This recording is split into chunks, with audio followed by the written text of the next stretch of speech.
the world of peds is as corrupt as any other part of the drug world. It's corrupt as fuck. I'm the motherfucking guy. I'm the one. You're just not sober. Yeah. It wasn't quite as bad as the debate, but it was close. Boom, hey, I got this list of all these drugs. Are you interested? I'm not the guy. I never stop hustling. Never stop hustling. I am going to tell the story about I'm the fucking guy and how this is my top 12. Doesn't end well unless it ends. They never believe me. I would never drop the ball. I know I'm just report the fucking obvious. With the defense. I don't care what a critic got to say. I got them picking up the pieces. That mean you really playing with your life. I'm about to come and run it all back. I'm the new era about to snap back. Welcome to the Outlaw Apostle Show. This is your host, Troy Neff, the fucking guy. I get so many people asking right now, and let me introduce right away so we can have a conversation. Chase is in the house. How you doing, brother? Hello. I'm doing pretty good. So many people, I keep asking me, the Only Felon shirts are selling already. Yeah. Yeah. And especially when we wear it out. Even Dawn sold one in when we were at the breakfast place. She sold one. Easy? Yeah, at Over Easy. Well, actually, we got rid of 3 of them there. 2 of the people that work there. But we got rid of 2 women's and 1 men's. How about that right out of the bat? 2 women's shirts. You go to breakfast, you end up selling some shirts? Yeah, so I'm stocking them in the vet now. I have them in the front of the vet. Yeah, so I have a few in there with me. You love that. We do that. But when I've put it, out on TikTok and stuff and people are asking and stuff, then when people message me, I'm getting, do you have any of those I'm the fucking guy ones left? All right. It's here. Now is the time, and so they're not going to last long. There's not that many. There's a few hundred, and I have it in sizes from medium to 3X in men, and from small to, I think, 2X in women.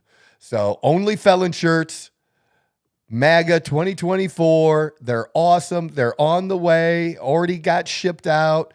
We're going to have them. They're going to be $30, $5 for shipping, and just go to the email. Email us. We'll tell you exactly what you need to do to get it, and you can be a part of the Outlaw Fitness family.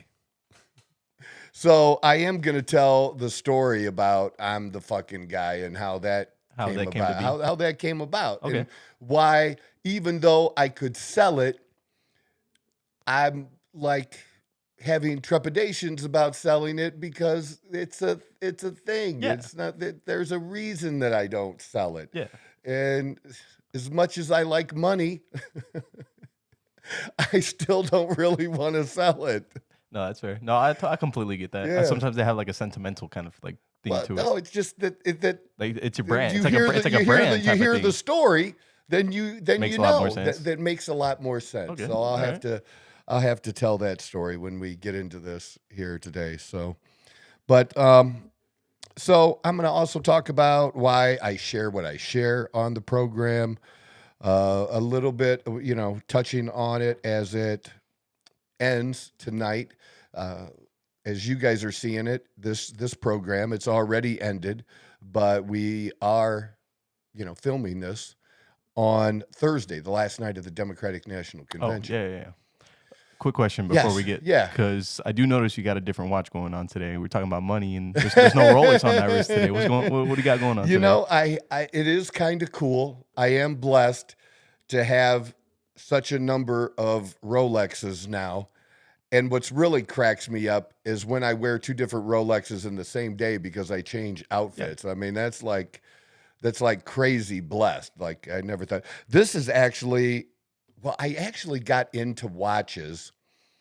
It's probably about 19, and it's when I was selling suits and wearing suits, and seeing those watches today, if I showed them to you, they look like chick watches. They're so small and tiny and thin. But I bought some Gucci watches. Gucci. Okay. Gucci was popular then, like really, like the watches were popular. And the green and red color and the dial with the brown band was really nice. Okay. I'm thinking about getting them like reconditioned a little bit, you know, and maybe Dawn would wear them. I don't, because they're still cool. They're still, you know, they're vintage. Now that's vintage because this is late 80s. And there's no reason they wouldn't run, you know, battery and, you know, a good. Oh, yeah. You got someone that knows what they're doing. What they're doing on the watches. Nice catch. A nice catch. And Movados. I love Movados. That's Movado the very like first watch I ever bought. When they first got popular, I have a men's and women's matching Movados. Now the women's one is fucking tiny now. It looks like the tiny watches grandma used to wear. Those are the size. Funny enough, my grandma actually used to wear one of those. Yeah, they're really and they small, had the little ones. stretch band too. Like it was metal, but it stretched. Yeah, you know, because it. Yeah, so no, I like those. I still, in my opinion, still like the watches. I mean, it's a pretty good style. If you can put it together with like an outfit, it's a really nice watch. Yeah. So my first two really good watches were this one, which is a Tag Heuer. This is a Tag. Oh, so that's one of your originals. Yeah, and I think Tiger Woods wore Tag. Tag was a sponsor of Tiger Woods for a while. I don't know if he still is, and I don't know what golfer they sponsor now, but I'm sure they do. You know, that's a thing. And Omega. Omega was the first watch that I bought that was a few $1,000s, you know, like at the time, probably between 3 and 4 at the time. Remember what color that one was? Blue. It was similar to this, except it had a blue face and a blue dial was blue, and the bezel was blue too. It was an Omega Seamaster, and the reason I thought it was cool was because it was the watch that James Bond wore in 007. It's classic. So it's a classic. Yeah, and then there was, I think, one where I don't know if there was 007 on the actual dial, and that's the only watch I don't have of my really good watches or stuff that I've accumulated over the years. Because then I went cheaper. I was buying watches mostly between $1,000 or $300 and $2,000, which were all the Invictas that I have now. Invictas, Invictas, because they're big. Invictas are big. Bodybuilders are like the really big, bulky ones, man. Gotcha. And I have a shit ton of those. Like it's a ridiculous number. How many watches do you think you'd say you own right now? Probably around 40. Okay. And do you have like a favorite or like a top 3? If I had a top 3, and then I have 3 Breitlings now, and I'll say the new Breitling Navitimer that I bought earlier this year, it would be in the top 3. Okay. And then the first Rolex that I bought, which is the Sea Dweller, with the black face. It's like a Submariner, except it's bigger. Okay. And I like you like bigger watches. It's like the biggest one you get, because I've had to get used to going back to smaller ones, smaller watches, you know, between say 40 millimeters and 44 millimeters, something like that, 46, something like that. Do you wear watches to the gym? I take my watch off at the gym. Okay. And yeah. I just random. I don't know why I thought about it. I do have a G-Shock that I bought, a really cool G-Shock that I bought that I wear biking because I was wearing my Rolex when I was doing the 75 hard and biking, but I crashed a few times and went flying, and I didn't give a shit about me. I cared like, did I scratch the watch? Oh, yeah. You know, I was like, the repair bill for the watch would probably be a little more expensive. It would be more expensive, and I just don't need to wear my Rolex on the bike. Yeah, there's no need for it. Yeah. No, but at the gym, rarely. I won't even have the G-Shock on because I do like to use straps a lot too. Oh yeah. And not always for grip. Like I do it because I'm not wearing gloves, and I don't want my hands all tore up. Yeah, and ladies don't like your hands all tore up either. No. So they like the gentle touch. That does influence things that I do. No, I agree. I completely agree. And so I just got this one going again and re-shined up. I took it with me when I went to Nashville, and Anthony's crew, man, when they sent it back to me, I swear to God, it looked brand new. I'm like, holy shit. They do a really good job. I was really impressed. So that's Music City Timepieces, guys. Check them out, Music City Timepieces. Anthony Vasquez is the founder, owner of the company. It's a vet-owned company. Just a great dude, and you just cannot get very many luxury watches now at an official Rolex store or, that kind of place. You can't get it and get it for MSRP, and you can't get it anywhere. So if you're going to be paying above MSRP for a watch, you don't want to overpay. You want something fairly priced. Yeah.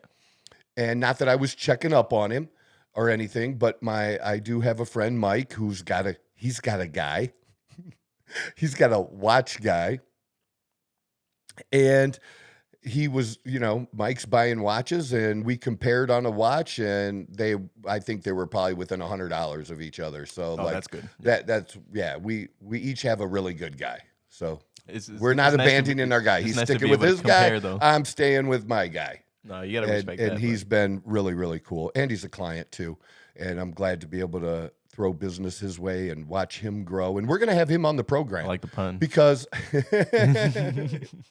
we're going to have him on the program to just talk about his journey and in business and the struggles of being a small business owner to, because it was really crazy interesting. We met online talking about testosterone and things, and then some business things, or he made a remark about me going to the post office. It's back, so it's been a few years, going back 2-3 years, when I was taking packages to the post office to send to clients, and there were more efficient, slightly cheaper ways to mail the packages. Yeah.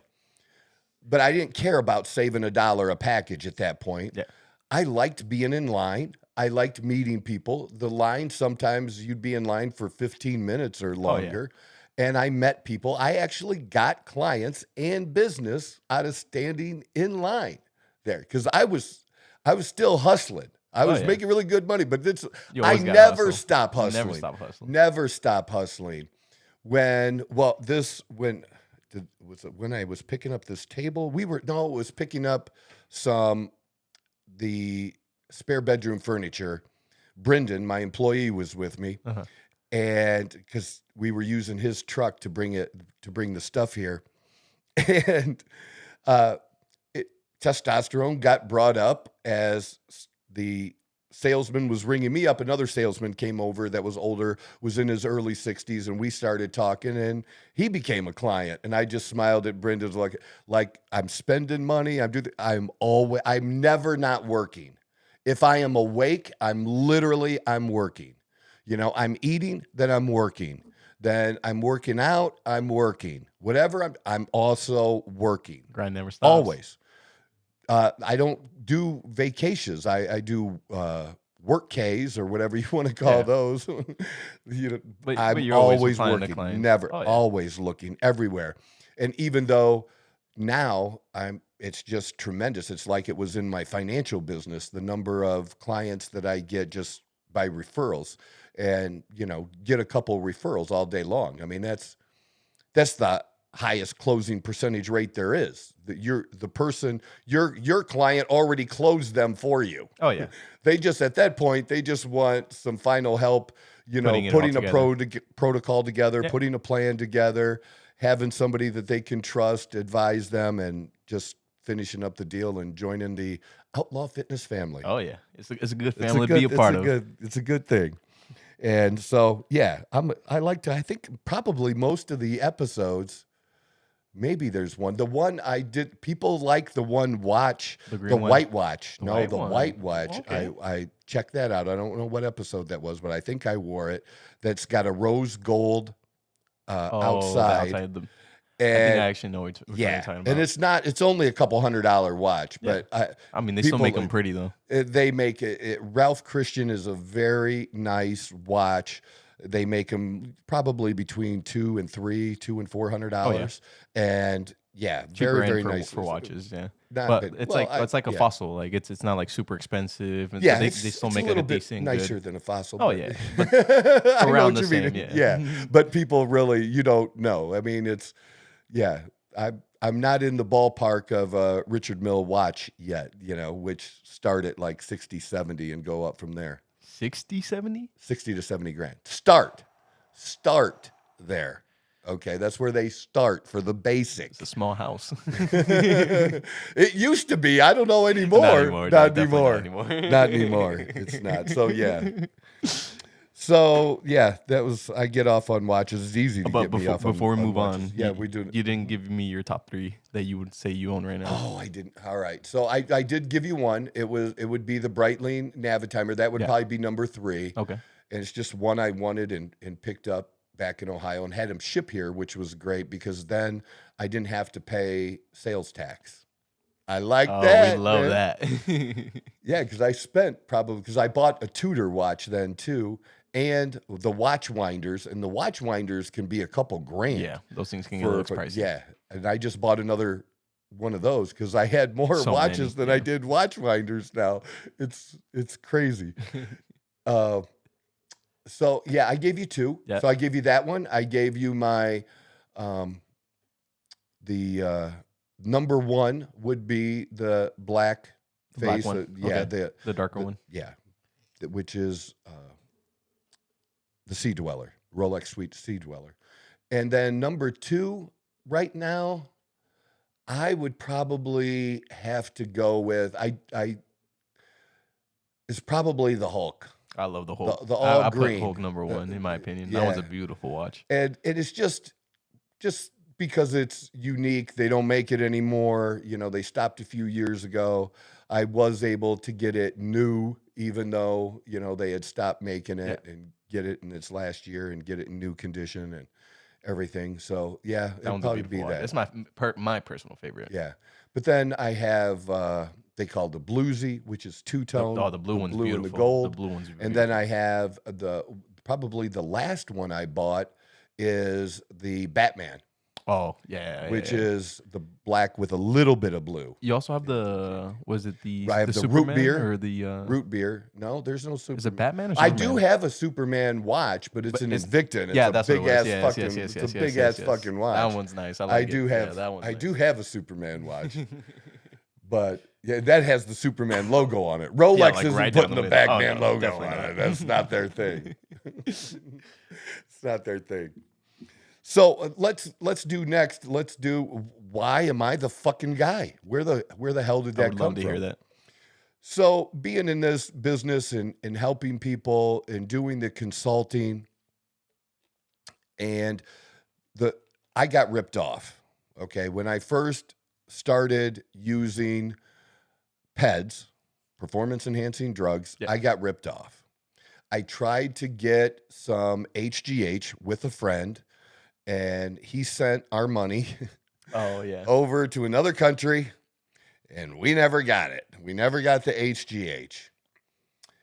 Then, so when the HGH was the first thing I did ever use, and it's after the stabbing, and I've talked about that, and my hand, I got a nice little scar here, and my hand just was not coming back with physical therapy. It was just not recovering.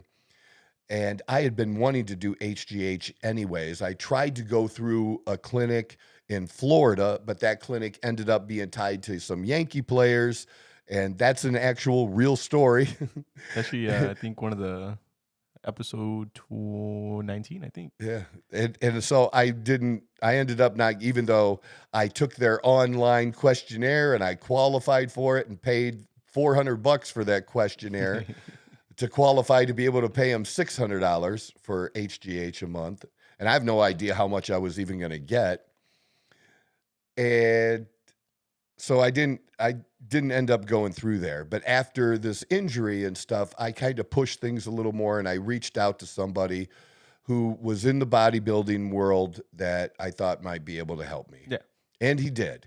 But what he got me was a white box with vials that had a white powder in it, and it wasn't Coke, okay, but it was this white powder that you mixed bacterial static water with, and I was told it was HGH. And I used it because I'm an idiot. Would I do that today? No, I wouldn't. But I will say this, it did work. It did work. But it didn't take me long to understand that the world of PEDs is as corrupt as any other part of the drug world. It's corrupt as fuck. And drug dealers will take advantage whenever they can, especially when they're in a bind. They will fuck their brother, their mother over anytime, because that's what addicts and dealers do. Oh, yeah. So that's when I decided that I wanted to like take more control of it and be able to get things and to be able to trust them. I started testing things. Nobody was testing stuff. You couldn't buy test kits on davepalumbo.com when I started. That was not a thing. So, but we did have a friend that did that kind of stuff, you know, like really did that kind of stuff for his job. Yeah. And so not testing steroids, but like he was a chemist. Yeah. So he could test it for us to make sure that what was in there was what it said it was. So we started doing that. So, and then I started helping other people, and it's just grown. And, you know, I was a big local guy and now national. Nice little title to have. Kind of, social media has helped a lot to put it out there. And, well, I think it's the way that I'm transparent and things that we talk about, like here, that people know that they're really dealing with a real person and that they're not going to get fucked over, and that gives a shit and, and is not like these other people. And I do that on purpose. You know, I just got somebody who friended me on Facebook, and I deleted them now. But, you know, I'm like, hey, what's up? And boom, hey, I got this list of all these drugs. Are you interested? It's just the shittiest. When they come at you, it's like, dude, you don't know me. You don't know me. You haven't participated in my social media. You haven't asked me any questions. You didn't get to know. That is like the shittiest, dumbest way to get business. It's just like, you suck. It's a risky, it's just risky dumb game you play. Oh, yeah. But they might not even be in this country most of the time. They're scams and stuff. They're scamming. Oh, yeah. So, like, get the fuck out of here with that bullshit. You've been listening to the Outlaw Apostle Show. I'm the host, Troy Neff, the fucking guy. And you know what to do. Do I really have to tell you? Just share if you enjoy the show. Share it with some other friends. Hit the subscribe button. That's the second best thing you do. And if you like an episode, hit that thumbs up there too. That'll do it. That's how you can, pay me, because we don't have sponsors, and I don't want to be controlled in that way by sponsors yet or anything like that. I just want to be it being us. And this is a way for you to be part of the Outlaw Fitness family and support us. Appreciate you. Love you. But anyways, because some people have been with me a long, long time. Yeah. They don't really know or understand what my business is in consulting business is like today and how big it is. Mm-hmm. And sometimes, somebody they'll disappear for 6 months or a year. And, hey, you still doing that? What else the fuck would I be doing? Because I'm not going to get a job. You said this is a summer job. So people do that. Hey, or somebody wants something that they think is unusual in some way or not as common. Hey, can you get? So the whole idea was they're implying that, like, I have a connection and I go to a guy. Yeah. That's the thing. So I get tired of answering that way. It started pissing me off because I don't go to a guy. I'm the motherfucking guy. I'm the one. Okay, I'm not going to a guy. I'm the guy. So have you been saying that for how long would you say? Oh, probably over a year at least. Easy, if not longer. Yeah. I'm like, and I'll flat out tell people, like, I don't go to a guy. I'm the fucking guy. Oh yeah, I've heard it. I've heard it. I definitely heard it. Text conversations and stuff. But I was always known as that too. I was known as the guy who had a guy for everything. Gotcha. You needed tires, work on your car, ask Troy. Troy's got a guy. And you could always trust my people, my guys, because I'm old. I've sorted people out. You know the people. Yeah. And people liked taking, they liked the business that I gave them.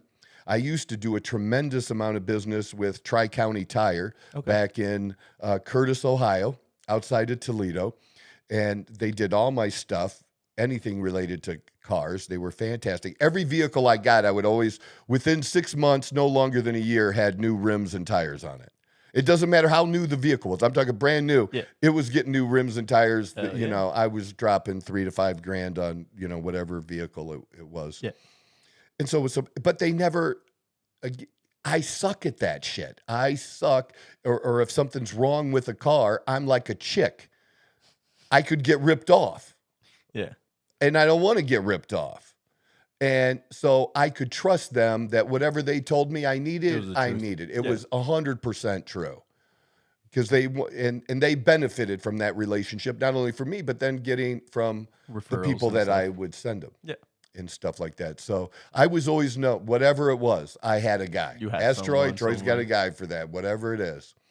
And out here now I'm in a place I'm asking other people, who's your guy? Yeah. Because I don't got a guy.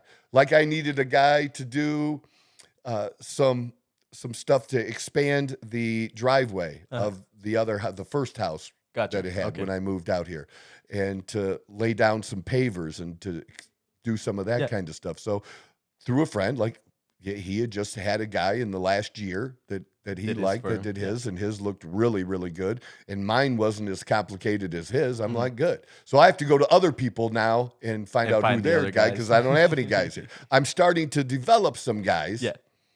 And I will have that. But when it comes to this, I'm the fucking guy. So I decided to have the shirts made then too. Yeah. And I liked him, and everybody liked him so much. I had him made. I got him like in 8 or 9 colors now. Oh yeah, I've seen many of them. Obviously, you have. Yeah, you've seen him, and other people seeing him in the videos. Other people, they want the shirt because it's cool. Yeah, like I'm sure in your house you feel like you're the fucking guy. 100%. And I can understand that. So I might relent at some point and sell them.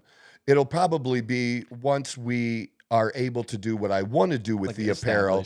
And have the website up and working with this company I'm trying to get this off the ground with, and doing that kind of thing so that I don't have to deal with it, that people can go to the website and order. What I want to be responsible for is the creation of the shirts, the ideas for the shirts and the market. And spreading the word. Excuse me. The marketing of the shirts, because that's what I'm good at. Yeah. To do what I'm good. I'll hire other people to do the other thing. And I really hoping that this company can do everything that they said they could do a while back, which was pretty much everything else. Otherwise, I have to get other people and put that together. Stuff, yeah. And I really, really don't want to do that. I want to keep things simple. As simple as I can. And I'm willing to give up, because either way, there's going to be a cost. And even if this company, it's a little bit more, it's worth it in the long run to have them do that, so that I can focus on my number one thing. There's a thing now about business, small business, entrepreneurs, and you'll see it if you're looking into those kinds of things, and people talking about multiple streams of income. You got to have multiple streams. Dude, you need to get one fucking stream of income and focus on that and get that to $1 million, and then get that to 5 to 10 million. And I'm not saying you can't make any other investments and stuff, but I'm talking about like starting other businesses stuff. It doesn't, you're just not going to have the same success as picking the right one for you and focusing on that and blowing that up. And that's what's really kept me from doing what I want to do with the shirts, because I know for a period of time that what it's going to generate me is going to be a small return, and the work is going to be a very big return. And I can't give up the time that I'm doing now, especially if we had reached some type of saturation point with my business or weren't growing or something, maybe then. But that's not what's happening, man.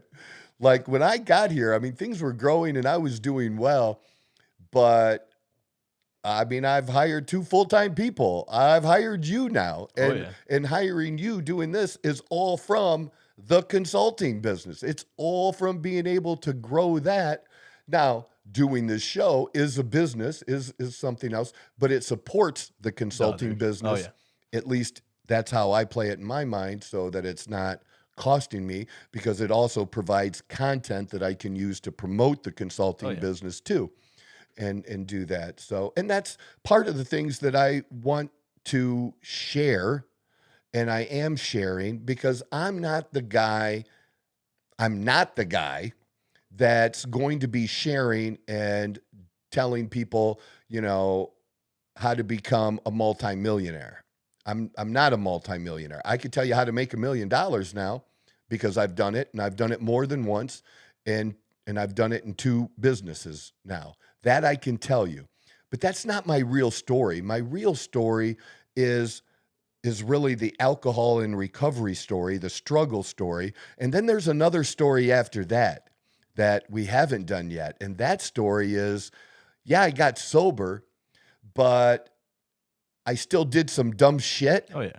And still fucked my life up and lost everything. I didn't lose. Some people lose everything, their family, their business. I lost my wife and family, at the time I was getting sober. But and because of being an alcoholic, and I would have lost them if I hadn't been getting sober at that time and just was staying being a drunk. That was coming to an end. Yeah. But some people lose their home, their job, their business. I didn't lose that then. I lost that shit sober and didn't go back and drink. And then after losing that and being in my 40s now, mid 40s at that point, late 40s. I just realized, that wasn't mid 40s. You could see me adding in my head as my eyes went up. I was adding the numbers up. And when a lot of people have done the work, have done the investment, and are seeing the growth, and I'm not saying it's getting easier for them, but are really taking off, I had to start again from the bottom, pushing a wheelbarrow for $15 an hour under the table after making, high 6 figures a year and living a good life, financially speaking, in Toledo, Ohio.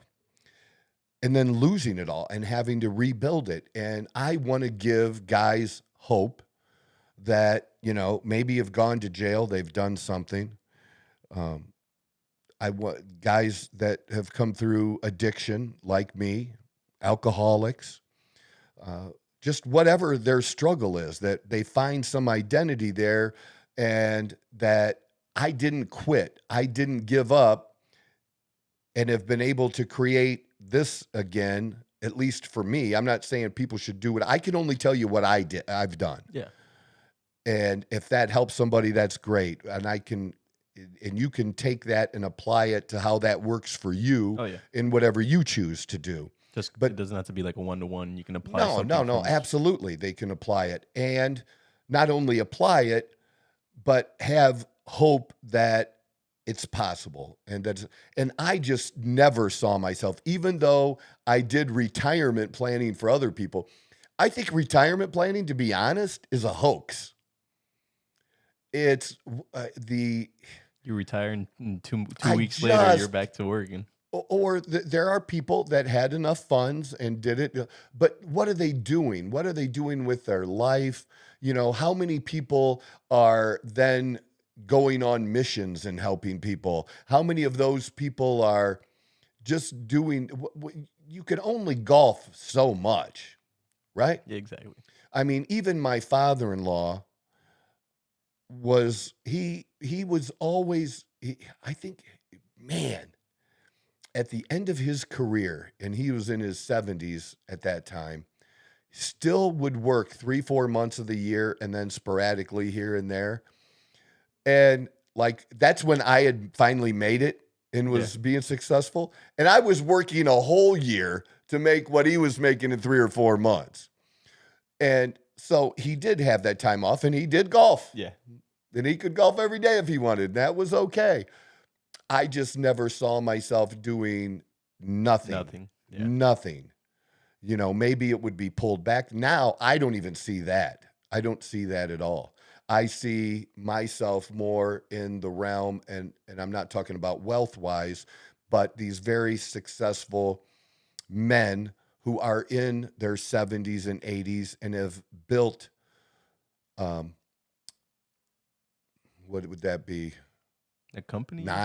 Nine-figure businesses, gotcha. 10-figure businesses. So, $100 million to $1 billion companies. Yeah. Like I met the owner of American Home Furniture. He was actually in there. The dude's like in his early 90s and still walking around. I had a great conversation with him one night. He still goes and visits the stores in his chain. He's still that hands-on. And dude, you'd never know. You'd never know. I would take him as president over Biden any fucking time because this guy still has it going on. Now, I prefer just in general that we don't put old people out to pasture because I don't want to be put out to pasture myself. But good Lord, man. These people in political offices in both parties that have been there for 40 years and are in their 80s and 90s and can barely function and really can't function at all without their aides. It's all aides doing all of the work. They're just like a picture to what the actual, whatever it is. That is it. So, or a puppet, I should say.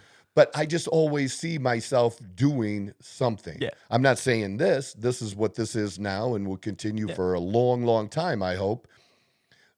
But I will look at, I'm always, interested in other opportunities. I don't know what will happen with that, but I want to, we've gotten to 1 million. The next focus is 5 million a year. That's my target.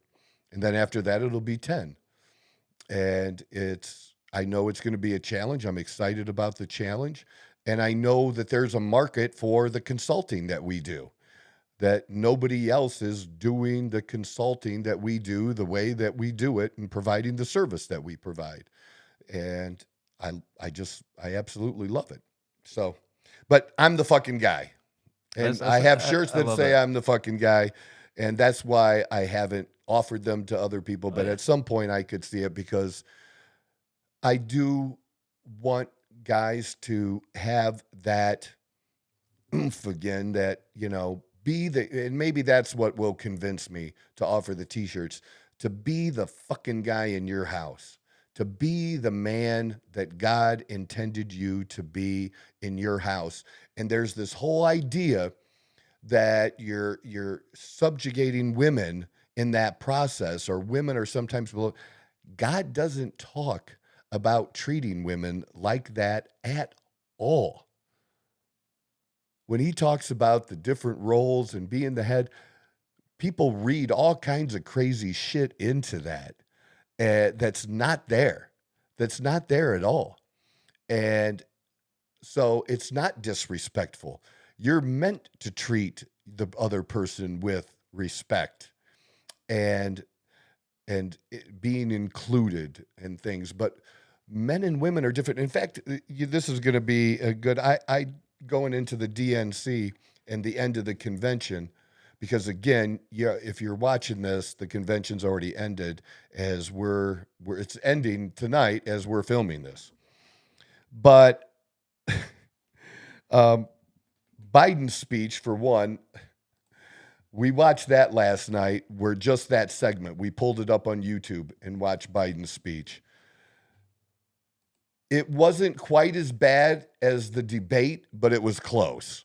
That's how bad he was. Was it? That's how bad he was. But I do have this question, and I don't know if there's an answer to this question. I mentioned it on the last segment that we did, the last show that we did. That is up. I saw that it's up. That we talked about the abortion bus, bus, and the free vasectomy. And the free vasectomy. So here's what I want to know, because they had people, parading as abortion pills. That's a crazy one. Abortion pill costumes.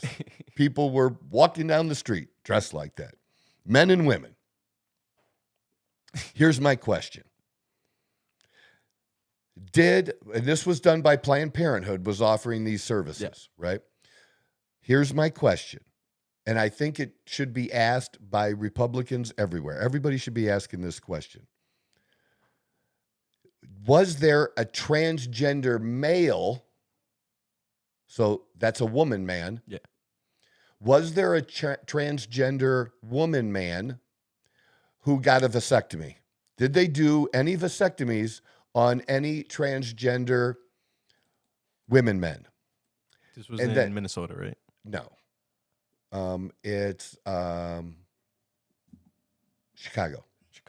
Chicago is where they're at. The other thing is, so that then if they did that, did they do any abortions on women, transgender women? Yeah. Maybe. Right? Well, look, they're trying to convince you that women can have periods. Yes. And the vice presidential candidate, Governor Tim Walz, this is true, had them put tampons in boys' restrooms in Minnesota. You can look that up and see that too. Tampons, Tim Walz, boys' restroom. It'll come up.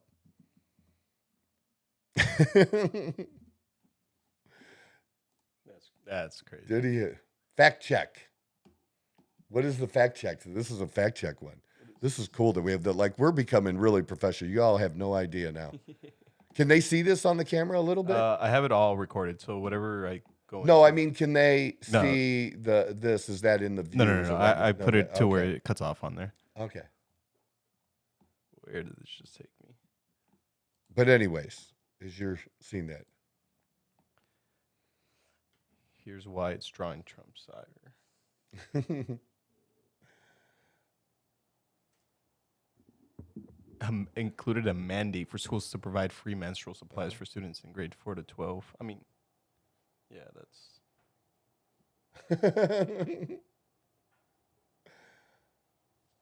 Tampon Tim. Tampons in the boys' bathroom, wants men to play in women's sports and support gender transitions for minors. Oh, yeah, they're trying to say it's not true because he didn't specify which restrooms. They did too.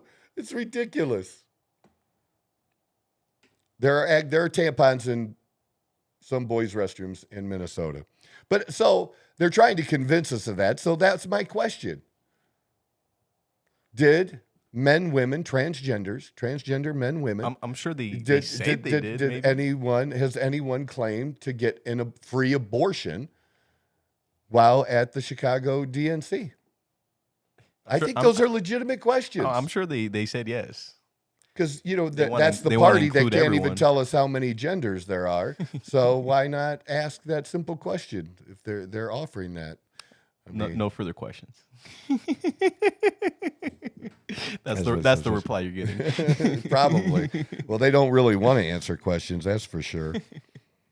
But it's cool. Anything he pulls up on his computer now for me, I get to see on a screen here too. And we have some more stuff coming like that. And being able to share stuff with you guys and being able to maybe put split screens up with me or just that screen do that. We'll get all kinds of creative here in the future. So, yeah, that's very cool. I'm really into that. But I guess since do you want to do the college football? We could do the college football next. Let's do the college football segment. So see, and then what we're gonna do in doing these segments, we're gonna have a little bit of music that's gonna take us into various segments, and we don't have that now. Well, we'll get there. We'll make it nice and enjoyable. So do you want to talk about your top 12 and why you decided to put the teams in the top 12? So I'll go ahead and keep this one up here. So this is my top 12 that I did based on how they finished last year, who came back, schedule's huge. That's a big one. The big one, that's why you see Michigan all the way down at number 12 for me, because they're going to be lucky to get in at number 12 if they get in. I think so, just because of the schedule being their so tough. schedule is brutal. Yeah. They have 5 hard games at the beginning. Throughout the year, at the beginning and the end, where Ohio State has three hard games. Yeah, I was doing some research, and I'm surprised you have Oregon at 7. Oregon was good last year. Yeah, everyone's predicting them they, to be number one. and they got they got a ton of people coming back, but it is a new coach, and there and the thing that doesn't have the reason I don't have Oregon higher though is the Big Ten is number 2. As much as I give Big Ten shit, because the Big Ten wants to be the SEC. They're not the SEC. And they could talk about SEC bias and all that shit all they want. The reason there is an SEC bias is because basically Ohio State has mostly carried the Big Ten, with Michigan helping out now and then. And now Michigan is kind of back helping out. But until last year, you didn't have anybody in the last 20 years from the Big Ten win a national title. And so you not only had, it's 5, 6, 7 schools that have in the SEC, different, geez, Pete, different schools that have won national championships that are SEC teams. Several of them are multiple. Going back to even the last 20 years, Florida had 2. I think LSU's won 2. Georgia now, and Alabama, of course. So not just one, and not just the same team winning all the time. Yeah, it's like throughout the just in the last 20 years, they've dominated, and it is the toughest league. So yeah, to me, a one-loss SEC team is as good or better than an undefeated Big Ten team. Gotcha. And I know people don't like that, but it's just true. A 3-loss Alabama team is better than a 1 or 2-loss Big Ten team all day long. And it's because not only of the top schools, the middle schools. Gotcha. The middle schools are harder. And you've even seen some improvement there. Even though they would just be outside of my list here, they would be in my top 20, but not my top 12. And we went with 12 because that's the playoff number, which is like Tennessee. Okay, gotcha. Just schools like that they can put up Kentucky a fight. The last few years, they can put up a fight. That they're better than Indiana. They're better than Purdue. Gotcha. They just are. The middle SEC is better than the middle and even the bottom. Yeah, because they have to compete with the better team. So overall, you're just going to have a better competition on the. So that's why I had that there. And so Oregon's going to have a different. Texas, it was hard for me to put Texas up there. I know what they accomplished last year and how they have, people coming back, but first year in the SEC, and I've got 3 teams right there. 3 teams. Let me just start with number 1, Ohio State. Yeah. Why do I have Ohio State number 1? And this is how I think they're going to finish the season. I think Ohio State is going to finish the season number 1. They should be number 1 now, going into the season, or certainly with the first polls that come out after 3 weeks, be number 1. And they're going to go undefeated. Regular season undefeated. Now, I'm not saying they're going to win the national championship, but that's a different game. Yeah. But undefeated, and if they start out at 1, you're not going to unseat them. How do you unseat a team that doesn't lose? And they've added some good players. They've got a defensive player from Alabama. I think they've got a new running back from, I don't remember the school off the top of my head. But they did good. Ohio State did okay in the portal too. They did okay in the portal. Still, their biggest question probably is going to be how their quarterbacks perform, but they have a shit ton of them. Yeah, got a few of those. They've been deep for a while now at quarterback. Look, they won a national championship at the end of a season with a third-string quarterback. A third-string quarterback? Third-string quarterback. Yes, they did. Wow, that's kind of impressive. So that's why I put that like that. And Ohio State's going to be number 1. Georgia, you certainly could argue Georgia could be, because my argument was they should have been one of the 4 teams last year. Okay. My argument was, and they were just outside the top 4, but Georgia's still going to be fantastic this year. Alabama, with the way they're loaded, I just don't think change of coach. Mm-hmm. And I believe that the new coach is going to do a good job. Okay. So that's why I have him there. There's nothing that's happened that's weird or unsettling there, or I think it's been a pretty good transition down there. So they shouldn't have any problems. Right, Like, and acclimating he to it or understands that stage because that coach came from Washington, who was in the final game against Michigan. Gotcha. And then you got Texas, as I said, they're my number 4. Notre Dame, they disappointed last year. That was the one where I was like, again, I was doing a little bit of research, and You probably see them more 6, 7, or 8 in other polls. it was definitely more mid to bottom table of the top 12. Of top 12, yeah. But if they're going to do something, I'm looking that Notre Dame might be a 1-loss team. Okay. Maybe a 1-loss team. I don't know if they can pull off going undefeated, but they are solid as fuck right They're now. a solid Good team. Yeah. But they were really solid last year and just had a couple disappointing losses at the wrong time. Well, yeah, it's football. And then Ole Miss, same thing. Although I do have to correction. I was talking about going to Mississippi State and ASU, and I said that correctly in the last show, but I incorrectly talked about Mississippi State, that I was actually thinking of Ole Miss, not Mississippi State. Gotcha. And yeah, another team loaded, ready to, they could go much higher. I was about to say, do you think like maybe from like 3 to 6, they're pretty interchangeable?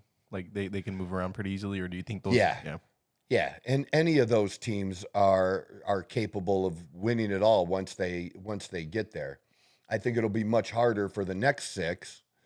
Probably, maybe not, because if Oregon can end up number 7, then they probably can. But like I said, this is new. This is deeper than the Pac-12 was. Oh yeah.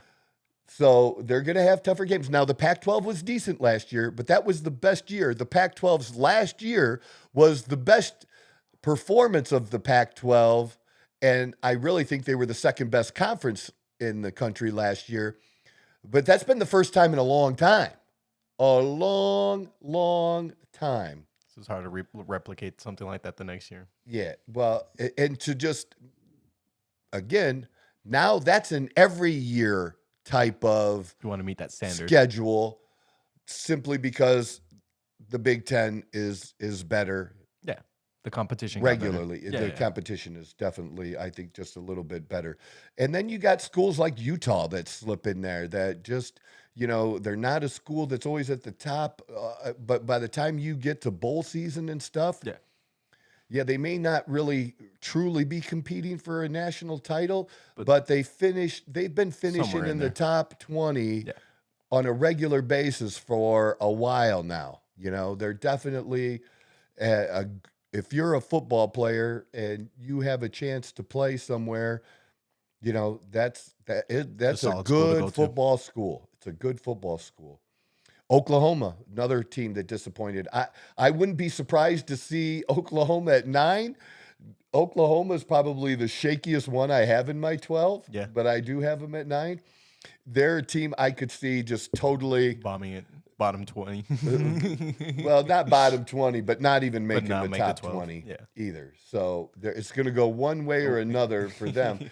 And again, that has a lot to do with being in the SEC. Gotcha. The schedule. It's just the SEC is tougher. And people are going to realize that. And because these other schools like Washington, like Oregon, have been added to the Big Ten is going to be more like the SEC. A little more competitive. More competitive. Very much so. And they've needed that. They thought that they were adding, they thought that was going to happen when they added Penn State. And you see, I don't have Penn State there. And Penn State is probably on every other top 12 list. Yeah. But I just know who Penn State is. They fade every fucking year. They beat all the bad teams. They usually beat all the average teams. Yeah.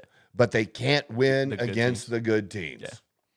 Which means they're not beating Ohio State. They're not beating Michigan. And then if there is another really good team, like maybe it could be Wisconsin sometimes or somebody like that. Yeah, they have a good game. Yeah, or maybe they play somebody out of conference that's a good team that They're not used to and so whatnot. they just fall back. At some point, they're gonna disappear. They just are. That's who they are. I know. It's a nice personality to have. Florida is going to be. I think Florida is going to be good this year. I think, yeah. I was doing a little research. I think I would have put Florida a little higher. Yeah, they're definitely right there. But there again, what are we talking about? Another SEC team. Yep. Oklahoma State. They just made the thing, and they wouldn't would surprise me that like they could finish higher than what I have Oklahoma as, and Oklahoma could finish lower.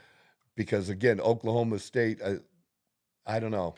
I feel that they're really solid and they could perform even better. Okay. Where to me, Oklahoma is more of a It's a flip hit or of a miss type coin of thing. kind Okay, of thing gotcha. Yeah. to see how that works out. And then I think Michigan's going to have good players. I think they're going to be a good team. And if they can beat these good teams that they're going to play, and they have to play more good teams, if Michigan, I don't know that they have the toughest schedule this year on paper or, the way that they rank that. They could. Yeah. And I wouldn't be surprised if they did. But with the eye test, to me, they have the toughest schedule. Gotcha. They have the toughest schedule. And if they can get through that, if they can somehow manage, because their first 5 games, we're going to know who they are. Because their first 5 games, it is ugly. It is an ugly schedule. All right. So who do we start with? Right here. We start with Fresno State. And then Texas. That is the first game? On Saturday. They don't play this weekend because some teams play this weekend. So they don't play until August 31st. Yeah. All right. So Fresno State, no big deal. Okay. That's a win for Michigan.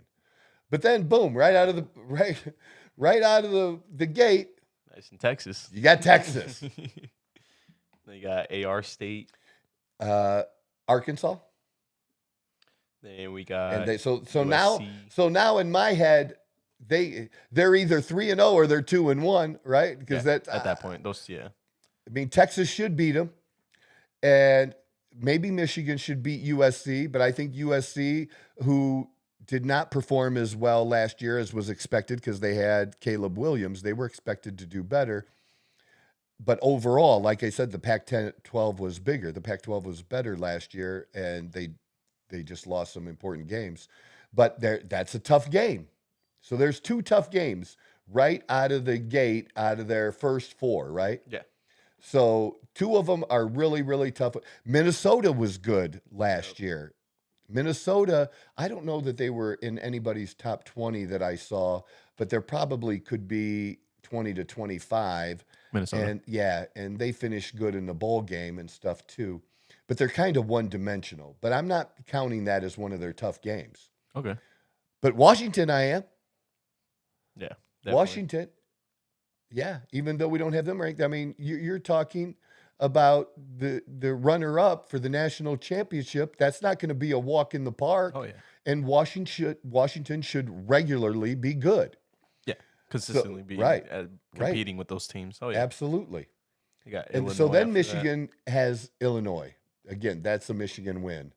Michigan State, that's a win and has been a fairly easy win the last few years. But at the beginning of Harbaugh's career, they would go back and forth. But Harbaugh's gone. So I don't really know where Michigan State is, because that whole program has been in disarray, kind of. But it was one of those games that it didn't matter what Michigan State was ranked. It was just one of those rivalries and incidents. It's not as big as Ohio State, obviously, which is the biggest rivalry. Ohio State, Michigan is probably, most people think the biggest rivalry and should be in everybody's top 3 rivalry. Michigan State, it's just one of those, anything could happen, but I don't. It just depends on the day. I didn't count that. Yeah. And then now Oregon. You got Oregon again. Good old Oregon. So I think we're at 4 schools now. We've got Texas, we've got USC, we've got Washington, and we've got Oregon. And one of those I probably wasn't counting. I must not have been counting one of those because we're already at four tough games. And then Indiana. No, I did have it right. Yeah, because we had Indiana. Indiana's not going to be good. And then Ohio State. Northwestern, that's a Michigan win too. But then you got Ohio State. Their very last game. So that's 5. So and they're interspersed all through the year. I'm just saying if they were able to get through where Ohio State and Michigan would both be undefeated for their last game of the regular season. That'd be a great game. Holy shit. God, that'd be a good game. Because Ohio State fans are going to be shitting their fucking pants. Because Harbaugh's gone. They've lost 3 in a row, and Michigan's a bunch of cheaters and all the stupid shit they say. I do know this. And I grew up an Ohio State fan, okay? And I don't dislike Ohio State, but their fans have become almost intolerable. And last year, like I rooted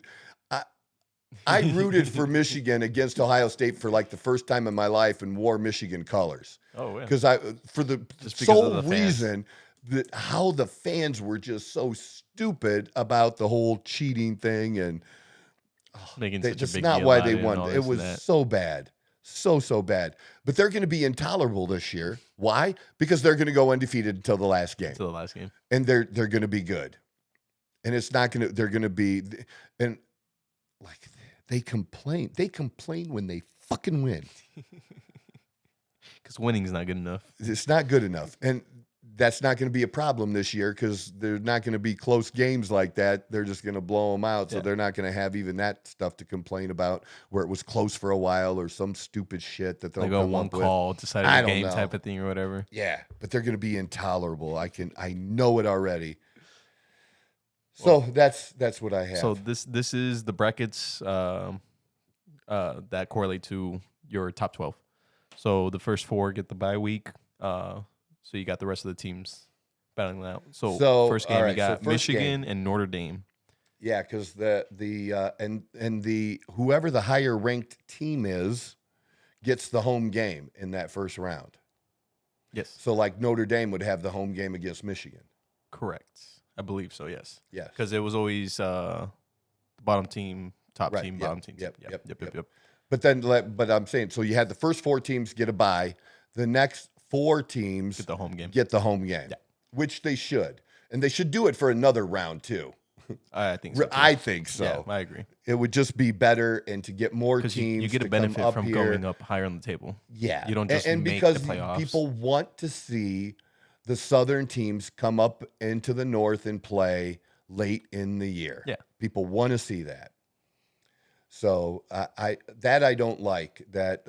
It starts in the next round that they start to have their bowls and extras and that kind of stuff. Yeah, because I think where the Texas game starts on that chart at the top, that's where they start the bowl like January 1st shit. Gotcha. I think is there.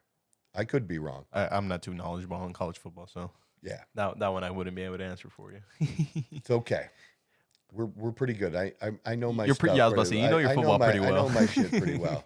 So we're gonna go. Notre Dame's gonna. I'll take Notre Dame over that Michigan all day long. So you got Texas and Notre Dame. Yep. So, okay. And then I would take Utah if Oklahoma makes it there. I would take Utah. Okay. Simply because I'd be shocked that Oklahoma makes it there, even though I put them there. Oh, technical difficulty here. There you go. That's so cool. Look at that. Look at us. That's kind of cool.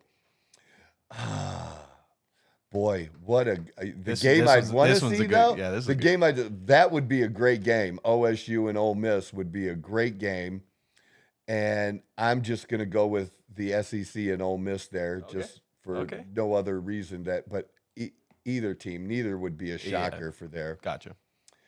And Oregon and Florida. You know, if Oregon makes it there like that, then they're doing pretty good. Yeah. Oregon's taking that game. Oh, yeah. I agree with that. Yeah. Oh, that's not what I meant to do. And then going back up to the top, Texas, Notre Dame. I would take Notre Dame. Really? Yeah, because Okay. if Notre Dame's getting, I see Notre Dame as a one-loss team this year. Okay. That's what I see. Notre Dame is a one-loss team, and they don't have an easy schedule. Yeah. They have a good schedule, but I really think they're The potential to this be. is the on paper Yeah. and what we've seen so far preseason, what we know about them and what they did last year. Now we're getting into the coaches. This new coach has been around for a couple of years. Okay, so he's This getting is comfortable into this the he needs program. to put it all together now. Gotcha. And he'll have the support to do that. Gotcha. Ohio State for sure. He's taking Because I off. think Ohio State, yeah, absolutely. And then I would take Alabama and Georgia, of course. And that would be crazy, And you got your. crazy, crazy, crazy. At this, Oh, this is wrong. I'm just not realizing. yeah, that's not. Yeah, that is the semifinal, huh? There we go.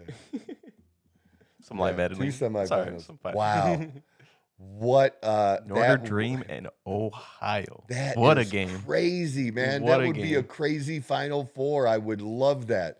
I would have to go. Oh, to one of the. Oh, yeah. I might go to all the of them at that atmosphere- point, dude. the I might be atmosphere would going be to all of them, amazing. except hopefully they don't have the two back to back on the same day, so I can. So you go can to actually go both to both games. of the games.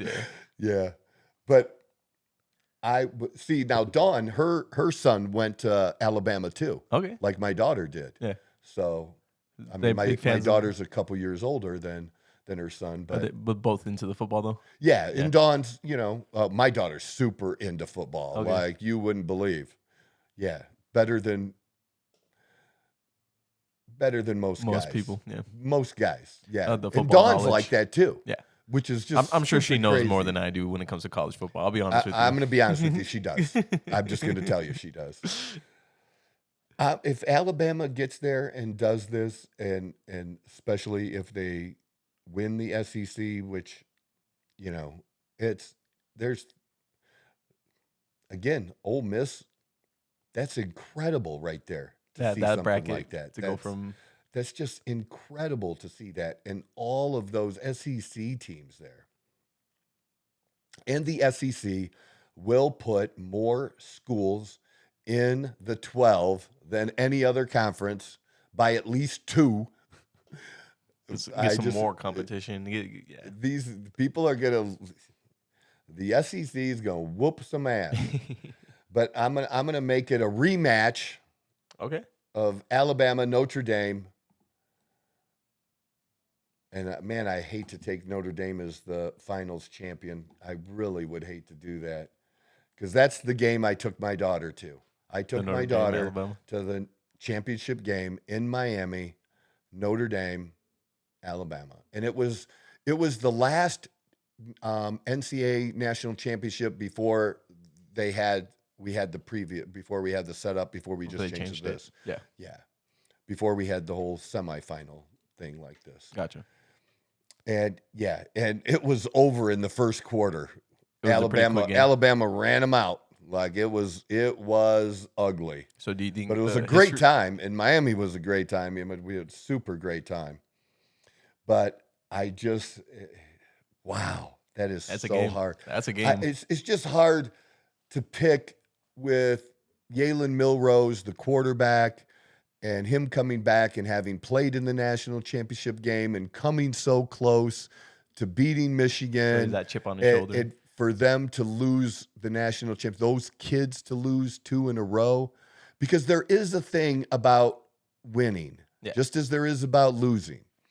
If you can get into a losing mindset and even be a team that's mostly a winner, but when in the big games, Yeah. The ones that matter. it hurts. Yeah. I experienced that personally. I never won a wrestling tournament, Really? but I came in second and third lots of times. Yeah. Yeah. There was always one kid with more experience that had been around. It was just always better. Yeah. Was just better. Yeah. And it is what it is. But that's the thing that can play with your fucking head. Oh yeah. when you Because get like there. you feel like you know, almost have like a curse to it. Like you'll never be like something. you have like some Yes. sort of like thing to it. I don't know. I agree with that. Yeah. And that's a hard thing to overcome. It can be overcome. Oh yeah, but it also can be a motivation as well. It can be a motivation. That's It's just 100% kind of true. however they're gonna take it. But it's also the other way that, you expect to win, even in those tough games, those tight games.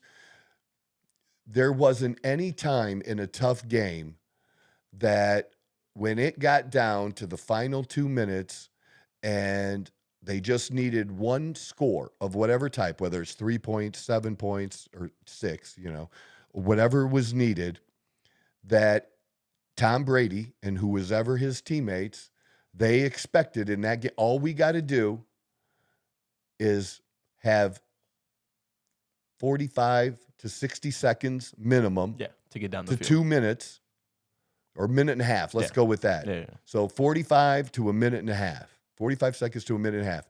That's all we got to give Tom. We'll win this game. They expected they expected to win. Just like every last, and he didn't make them all, but every last second shot, game-winning shot that Jordan put up, he expected to go in. Oh yeah. Didn't happen, but he expected it to happen, and it happened more times than not. Oh yeah, so because you have to have that confidence. And I just think that program is still that program. Yeah, and DeBoer is inherited a really good program. It looks like he's putting his own spin and mark on it, but there's some things I think he's just smart enough to know not to fuck with. Yeah. And to touch and to let certain things happen and that are a part of that, and to mesh his way with the Bama way. Yeah. There still is a Bama way. He's following the recipe, but he's adding a little bit of his own flavor in there. Well, of course, his own play calling, his own type of thing. That would be expected. Taking Alabama again? I would take Alabama as the national champions this year. And I'm surprised. Like when I gave you these, I didn't know that we were going to be going through this this. Oh yeah. Like I said, that's in the future. We'll get some real creative stuff coming for you. I'm okay with this. Is there any changes you make?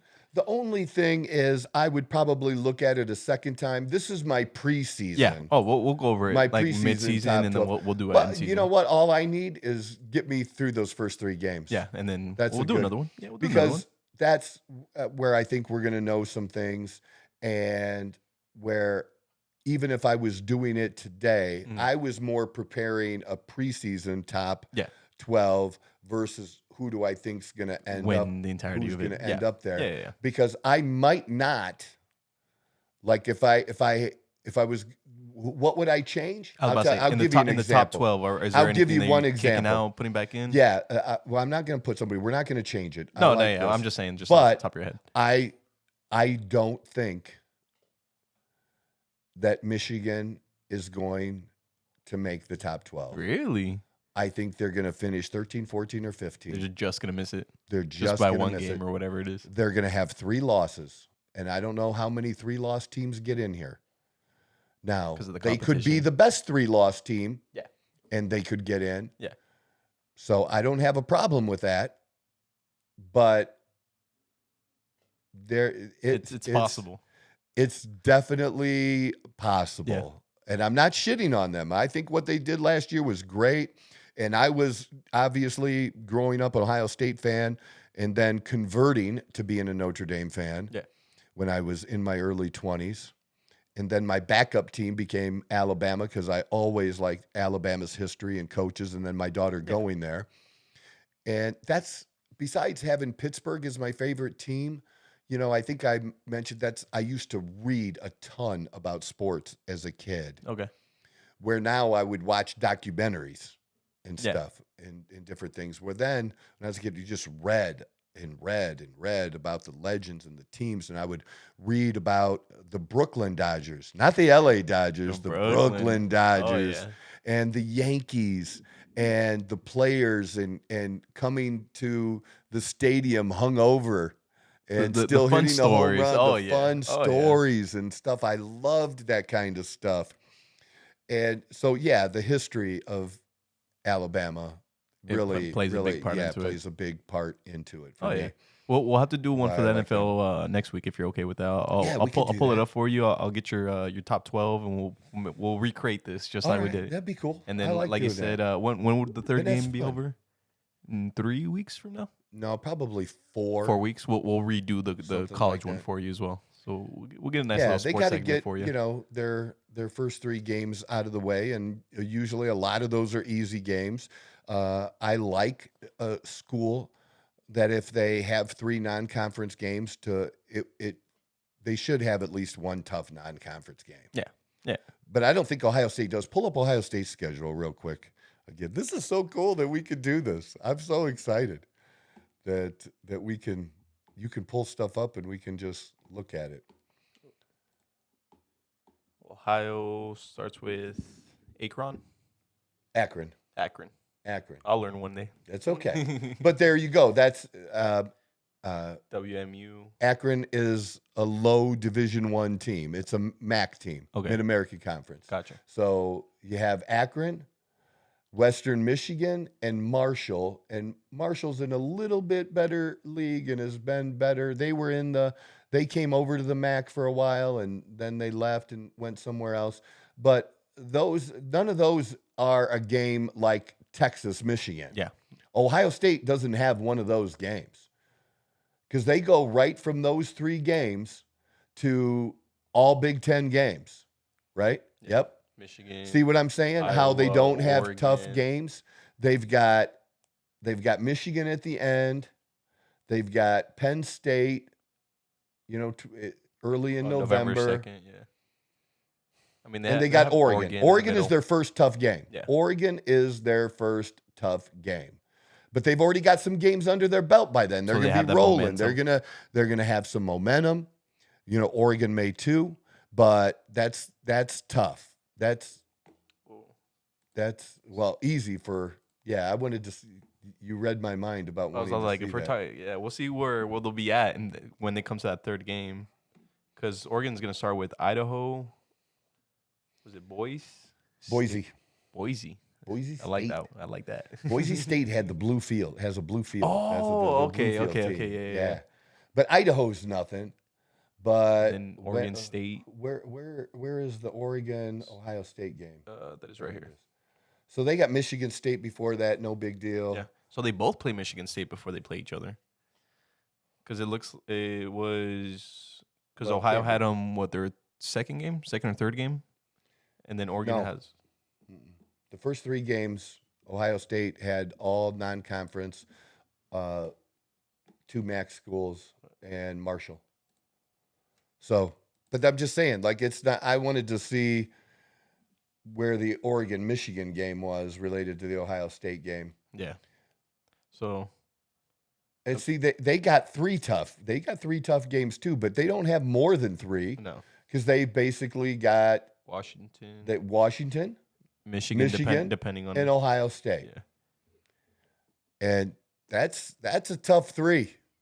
That's a tougher 3 than Ohio State's 3 because I don't think Penn State is a big deal for Ohio State. Ohio. I just don't. So that's why I had that like that. Okay. But that's fun to do. I like that. No, yeah, I enjoyed that. I enjoyed putting that together for you yesterday. Had a lot of fun with that. As I finish up here, last segment, I did want to talk a little bit since we did the 2-part series recently, and I'm glad that we did it. The feedback has been really good on my addiction journey, my story, and it was good to put that out there. It was really good for me to do that. So interesting, Dawn and I, yesterday, so Wednesday, we were at Over Easy for breakfast after our workout. Okay. And we sit at the bar a lot because getting a table at that time, wait, yeah, I'm not good with. I want to eat. Well, there were like 3 or 4 seats available, none of them together at the bar. Yeah.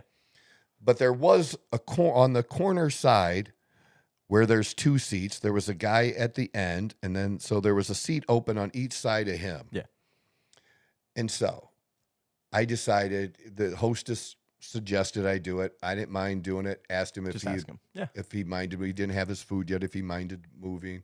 At first, it seemed a little weird, his response. But once he figured out what I was asking. Oh, so he wasn't really sure what you were asking. I don't know how that was difficult, but anyways, he said fine. And he moved. So we had a little bit of a conversation, and he brought up, I didn't even bring it up. He brought up that he had been sober for like 5 years. He had lived in Florida and moved here, and sharing with me, he works at a restaurant across the street, a brew house of all things. But he's sober, but I get it. That doesn't surprise me at all. Except this part. And it's a problem I have with Jelly Roll, too. Jelly Roll. I love Jelly Roll, man. Jelly Roll's awesome. But this guy, as he was sharing with me, I asked him if he was in a program or anything like AA. Yeah. And it wasn't AA. He did NA for a while because his main thing was like heroin. Gotcha. But he basically took credit for getting sober, which... okay, that's fine. And just moving away from that environment was huge for him. And I think that's true for most people. You got to change your environment and the people you're around, whether you stay there or you move. Yeah. And moving isn't always running away. It can save your life, and it would save his. My problem with him and with Jelly Roll and others that I'll take shit from some people, but that's okay. It's just my personal belief, and I've shared this. That he said he was sober. But then when he was telling me about the restaurant and what they do for football season, and the restaurant is open for breakfast, and they have multiple locations, like 5 locations, and he kind of sets the agenda for the kitchen and what they're going to serve and, things they're going to offer, and puts the menu together, and he's telling me about all this. And, he's proud he's got his shit together and his life back, which is great. And I didn't want to shit on that in any way, and I didn't. But he did mention he still drinks a little. Yeah, like every once in a while. Yeah. And to me, that's not a thing. Now, you can say, that you were an addict and that you don't use whatever your drug was anymore. Because you never have it under control. You just don't do it anymore. That's the control. Gotcha. Because if you had it under control, that would mean you could do it and not have to worry about the addiction part. Yes. Yeah. And I have another friend like this, and I love how his life has gotten better for him. But he still drinks quite a bit, and it affects him. You're just not sober. Yeah. It's the sober word. Okay? You're not sober if you're using different substance. Something, whether it's that or like in Jelly Roll's case, I think he still smokes weed. Gotcha. And there are, alcoholics that I don't drink anymore, but I smoke weed. It's better than whatever you were. Yeah. But you're still not dealing with some part of the problem. And that's where a program like AA comes in.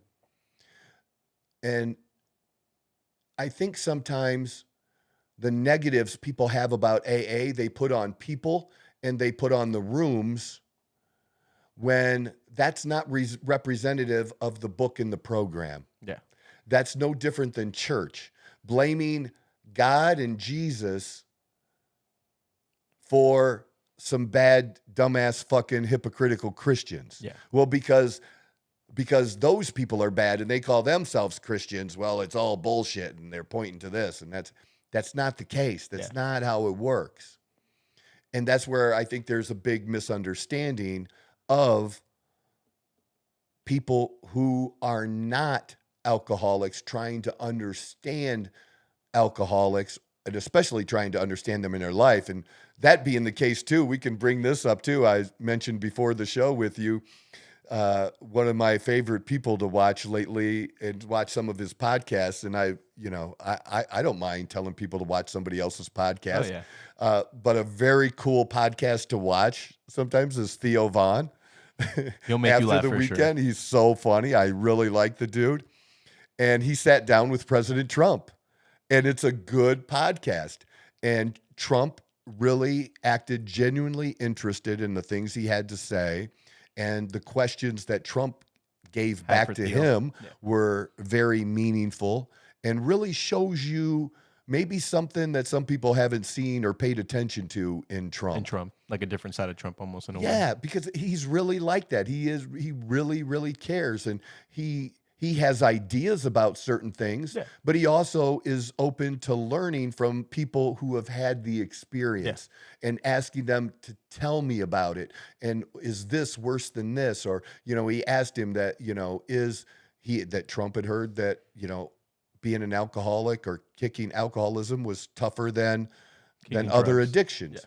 I don't think so, and I don't know that I've ever heard that, but it was a legitimate question because he doesn't know. Yeah. He's never had a drink. He's never taken a drug like that. He's never been near an addiction. So he don't know. Well, he has had some experience with addiction in his brother. Gotcha. And that was talked about, but it was really, really good. But the best part, the whole thing, if you want to, is at the one point calling Trump dude. Can you imagine saying dude to the president? And he did cuss sometimes, like use fuck, which is I'm dying. I love it.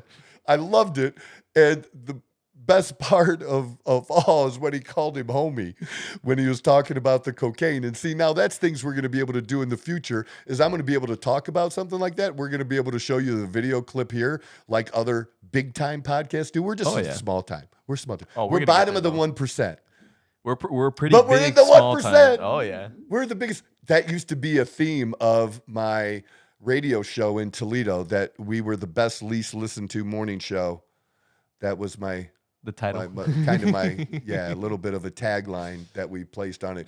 Because like an intro kind of thing. Everybody said that they would tell me things that I said on my show. Everybody listened to the show, but for some reason we didn't show up like in the ratings, like in the ratings and stuff. Yeah. But somehow everybody's paying attention. How does that work? I don't know if we were getting screwed or not, but I don't care. It worked.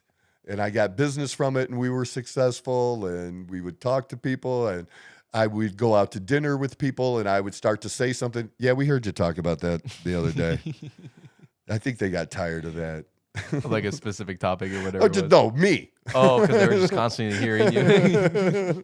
I already know, Troy. You don't have to tell me. I already know. Okay, well, I'll just listen and y'all can share. How about that? Except that someone else bring a personality to the table. Yeah. I can't help it. I have when I walk into most rooms, I'm gonna have one of the bigger personalities in there. Oh, yeah. And I could be in a room with nobody I even fucking know. It doesn't matter. Oh, yeah. I'm going to make it. It's just who Troy is. It's just how I walk in, man. And that'll be that way. So I got some other things we don't have time to get to. We'll do that on the next program. Definitely. We're going to get into talking about the insanity related to people's views about testosterone and steroids online. Okay. And people's views about it. That's interesting. Crazy. I'm excited for that one. And we'll pull some stuff up. I'll pull it up beforehand so I can look it up. And it's the most ignorant motherfucking shit on the planet. And the way that those people treat people who are in the fitness community, into bodybuilding and stuff, somebody will be posting something and these people will attack these people. They were attacking this guy when he was talking about that he did this one thing before, that changed everything for him and helping him get more size on his legs. Yeah. And the comments, use steroids is every answer. That was the easiest. Use steroids. Because that's all you have to do is use steroids. So I think that would be a good conversation. I'm excited for that one. And I'm excited about getting some names on like I want to that we've talked about and interview people and asking them about their view of other people and it's different than what it used to be. What we'll have to do one of these days if you're ever interested? I'll follow you into the gym with the microphone and we'll go around asking people that are in the gym and then maybe we can go somewhere. I wonder if they'd let me do that. I'm sure they would.